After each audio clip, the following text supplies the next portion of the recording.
Agad kadakayo amin ubbing, siya ni Athena Ragojos, maysa nga iskat iti Urdaneta City Public Library. Agad ti maysa nga istorya, ti panagat-nagat ni Bulan Kenni Aldaw. Istorya ni Perry Locquiao. Agdenggen kayo ubbingan. Idi umunang aldaw at dati agasawa. Tinagandagot Bulan Kenni Aldaw. Tinasamik nga pinagkadkadwada, naganak dati adu. May isang aldaw na amiris ni Aldaw. Nga padu ti anak da. Isuda kat nagsikap da nga duwa, nagpanunot ni Aldaw nga katungtungan ni Bulan, dagijay anak da. Tinapanunot da kat apan da kano pagpapatayin dagijay anak da, tatno bawasan kat lumawa jay balay da.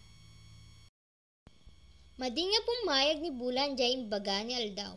Manipod idi na inay ti apada nga gasawa. Ni Bulan kat madi nakatiis. Nakisinina kin Aldaw lalo nga nakaungot ni Aldaw. Ngem pumayag lang ni Bulan. Jay ket na nga mangyari ni Aldaw. Ngem inikan na ti maysa a kondisyon. Ang lain na amin dagi jay anak ni Bulan. Kunana ni Aldaw. Sunga datta makikita ni Aldaw nga maysa na nga sumiksika. Ni Bulan ket rabi imot. Lang nga pakita. Kakadwa na dagijay anak na nga kumikidjap-kidjap. Noon nagtagpo ni Bulan Kenni Aldaw ket lalo nga da nga agungot ti bawat maysa. So nga dati matawtawag nga eclipse na kunada. Di tangan nalpas iti istorya ubbing. Bye-bye!